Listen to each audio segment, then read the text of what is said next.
Assalamualaikum warahmatullahi wabarakatuh. Jadi pada kuliah rekayasa perkerasan jalan pada kali ini telah memasuki pertemuan ke-6. Jadi di mana pada pertemuan-pertemuan sebelumnya telah dibahas mengenai bagaimana cara-cara mengolah data lalu lintas dan juga data tanah. Nah, pada pertemuan kali ini akan dibahas mengenai desain perkerasan lentur, di mana kedua data tersebut atau data lalu lintas dan data tanah digunakan dalam desain perkerasan lentur ini sehingga nanti akan dilakukan perencanaannya dan pada akhir atau outputnya berupa tebal perkerasannya. Pada manual perkerasan jalan tahun 2017 terdapat beberapa metode analisa desain perkerasan lentur. Nah, yang akan pertama dibahas kali ini yaitu metode empirisnya. Dapat dilihat tabel yang ditunjukkan pada slide menunjukkan tabel untuk desain fondasi jalan minimum. Nah, dari sibir tanah dasar yang telah didapat dibagi menjadi beberapa kelas kekuatan tanah dasar. Untuk sibir lebih dari 6, kelasnya SG6. Untuk sibir tanah dasar 5%, kelasnya SG5. Untuk sibir dengan tanah dasar 4%, kelas kekuatan tanah dasarnya SG4. Kemudian untuk sibir tanah dasar 3%, kelas kekuatan tanah dasarnya SG3. Untuk sibir tanah dasar 2,5%, kelas kekuatan tanah dasarnya SG 2,5. Kemudian untuk perkerasan di atas tanah lunak, di mana di atas tanah lunak ini ditandai dengan kepadatan dan sibir lapangan yang rendah. Dan untuk nilai CBR-nya bisa kurang dari 2,5. Untuk kelas kekuatan tanah dasarnya yaitu SG1.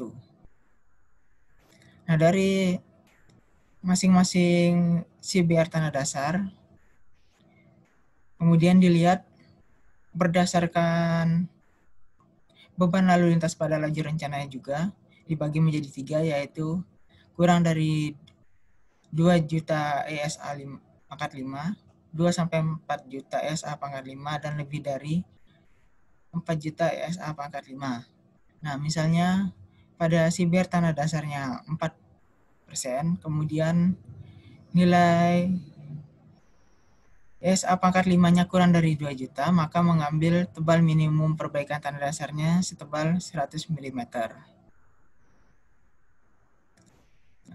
Nah, untuk perkerasan kaku, biasanya untuk semua jenis CBR tanah dasar dari 2,5 ke atas menggunakan stabilisasi semen 300 mm. Kemudian untuk desain perkerasan lentur dengan CTB dapat dilihat pada tabel dibagi berdasarkan ESA pangkat 5-nya. Mulai dari 10 pangkat 6 sampai lebih dari 200 pangkat 6.